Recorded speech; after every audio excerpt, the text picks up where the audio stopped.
Olá pessoal, boa tarde. Já faz um tempo em que não posto atividade devido às férias, né, que tivemos aí de um mês e um dia ou 2 dias.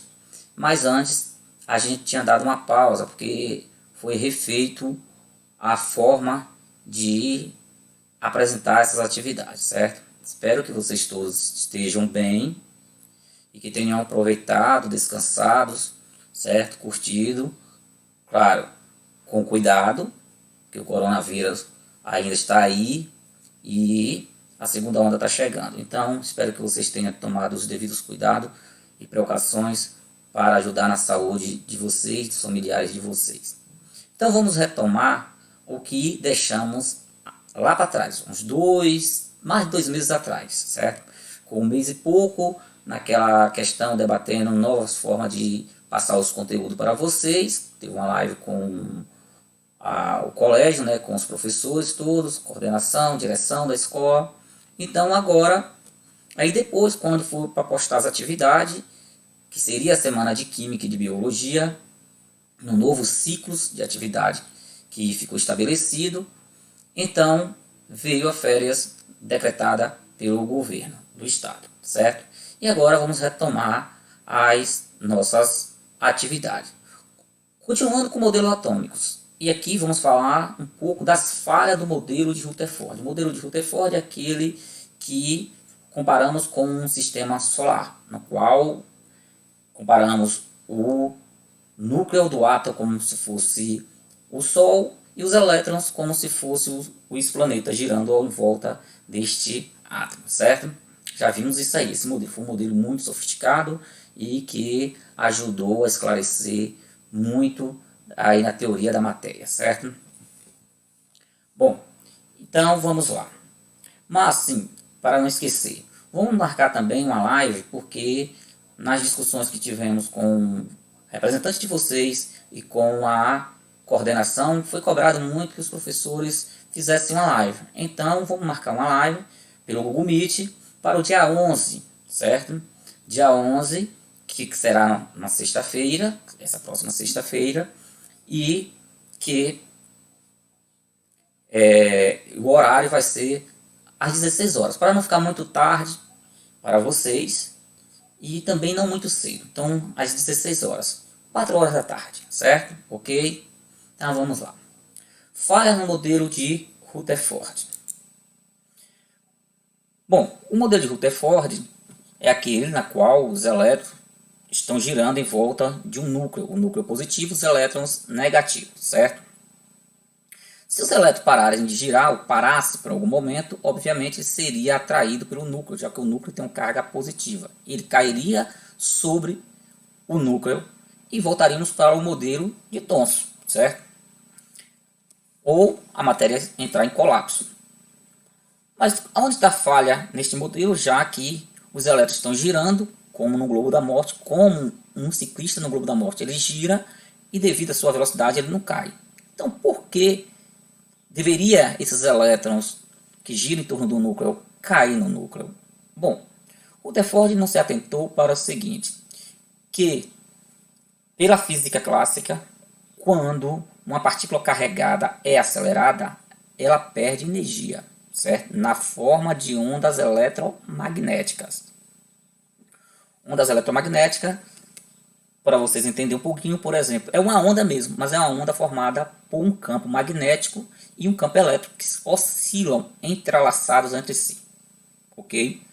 Então vamos lá. Isso é uma forma simples de descrever o que seria uma onda eletromagnética. Mas vocês estão aí rodeados, envolto por ondas eletromagnéticas. A luz é exemplo de ondas eletromagnéticas. Raio-X é exemplo de onda eletromagnética, certo? Raios gamas, que não é muito comum para nós, ainda bem, porque é muito nocivo. Raios ultravioletas, micro-ondas, onda de rádio, celular, da TV, tudo isso são ondas eletromagnéticas, certo? No qual estamos cercados, certo? Rodeados por essas ondas. Algumas não causam efeitos danosos a nós, outras podem causar, a exemplo dos raios ultravioleta, raio-x também e os raios gamas. Bom, então tá aqui. prótons juntos no núcleo tendem a se repelir. Foi uma outra coisa na qual Rutherford não previu. Bom, como é que os núcleos os prótons iam ficar muito próximos entre si se eles têm carga positiva? Eles deveriam se repelir desfazendo o núcleo. Então, observe. Aqui tem dois nêutrons representados em branco e temos aqui duas cargas positivas que são os prótons próximos. Eles deveriam se repelir. Então, não deveria formar o núcleo. Essa é uma falha no modelo de Rutherford. Bom, e a outra que eu já tinha falado anteriormente, né? Essa daqui. Que um elétron girando em torno do núcleo, já que ele é positivo, perde ondas eletromagnéticas ou está acelerado e cairia sobre o núcleo novamente. Como sair desse impasse? Desses dois impasses, desses dois problemas que apresentou o modelo atômico de Rutherford. Ora, o primeiro, a física consegue dizer o seguinte, que as cargas elétricas positivas por termo de sinal se repelem até uma determinada distância. A partir de uma distância mínima, ao invés de elas se repelirem, elas se atraem. Imagina você pegando duas barras de ferro de ímã muito potente, tentando juntá-las, colocar polo norte com polo norte ou polo sul com polo sul. Polos também iguais se repelem. Você tenta juntar, não consegue. Mas se nesses dois ímãs, essas duas barras de ímã, você tiver dois ganchos, um na horizontal e um na vertical, depois de uma certa distância que o gancho passar sobre o outro, o que vai acontecer? Haverá uma repulsão, mas essa repulsão não será suficiente para quebrar esses ganchos. É como se fosse uma força de atração esse gancho. E eles permanecerão unidos, essas duas barras. Assim ocorre com os prótons, certos? No núcleo. E com os nêutrons. Isso é chamado força nuclear forte.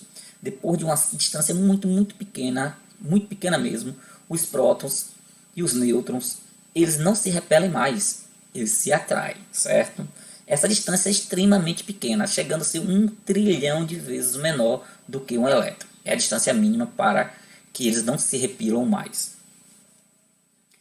Bom, e para o segundo caso, como foi resolvido? Coube esse cientista aqui dá uma melhorada no modelo atômico de Bohr, ou digo de Rutherford. Bohr deu uma melhorada no modelo atômico. Bohr observou o seguinte, que a luz comum, essa que sai de uma lâmpada dessas incandescentes, ou a proveniente do Sol, ao passar por um prisma, ela se decompõe formando as cores do arco-íris, que vai do vermelho ao violeta, certo? Aqui são ondas eletromagnéticas e sensibiliza nossos olhos e, consequentemente, também nosso cérebro. E a gente consegue ver esses padrões, certo? A luz sai branca, que é representada em amarela, vindo do Sol, ao passar pelo prisma, se decompõe nessas faixas de cor. Todo mundo já viu um arco-íris, todo mundo também já presenciou esse fenômeno utilizando um prisma ou um CD, quando passa uma luz aí. Vocês virem essa decomposição da luz, este fenômeno aqui, muito comum. Bom, e aí nós temos o seguinte, essa faixa dessa luz visível que enxergamos é estreita, muito estreita. O que está depois do violeta é chamado ultravioleta, tem muita energia e pode provocar câncer de pele no nosso caso. E pode arrancar elétrons da órbita dos átomos. Depois vem os raios-x, que é mais energético, são ondas curtas. Quanto mais curtas as ondas, maior a sua frequência e mais energética também. E isso pode provocar danos sérios aos organismos vivos, incluindo os seres humanos.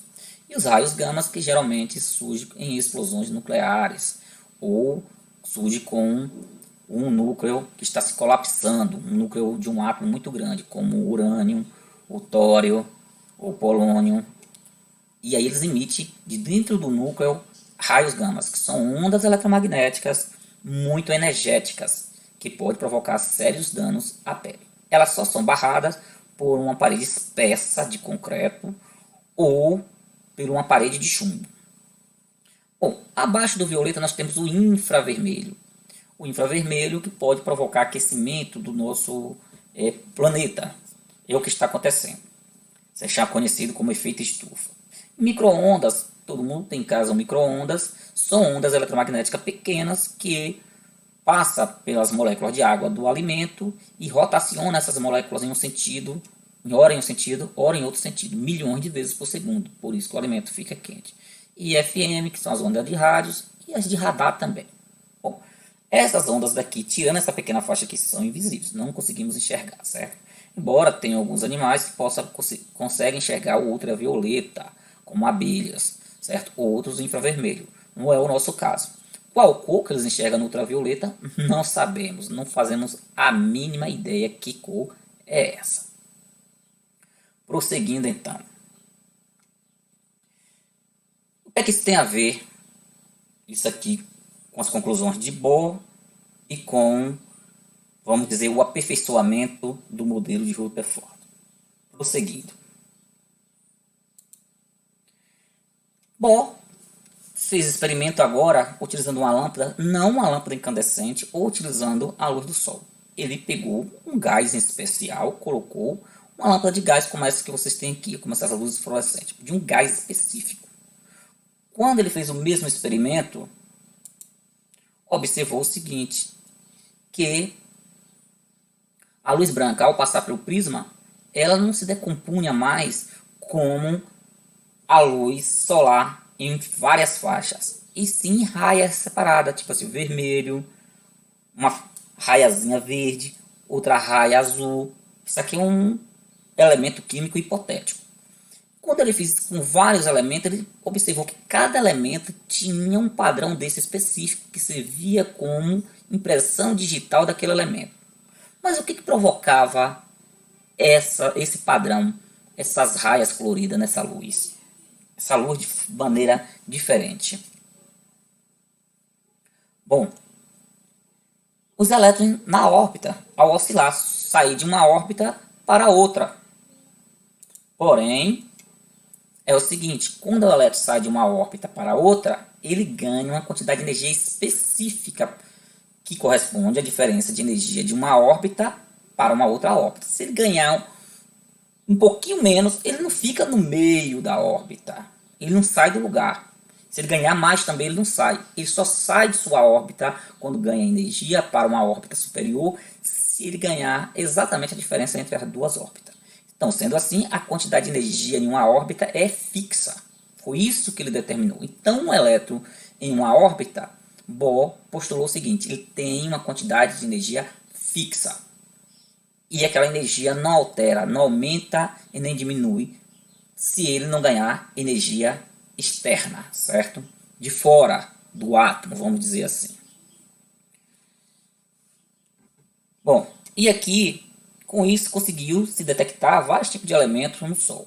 Aqui temos o padrão para o hélio, o do sódio, que é uma linha amarela, o hidrogênio, que é o padrão depois que há a decomposição da luz proveniente de uma lâmpada de hidrogênio, e a do mercúrio. Quando um determinado elemento é colocado no fogo, ou em uma chama, ele absorve a energia dessa chama. Os seus elétrons são promovidos para órbitas superiores, e quando eles voltam, eles devolvem essa energia. Eles ganham energia, esses elétrons, de qualquer forma de energia. Qualquer que seja a forma de energia, ele pode absorver, mas só libera a energia que ganhou na forma de ondas eletromagnéticas. Bom, e aí, o que é que ocorre? Alguns elementos, ao ser colocado, uma boa parte, principalmente os metais, eles acabam dando uma certa cor à chama.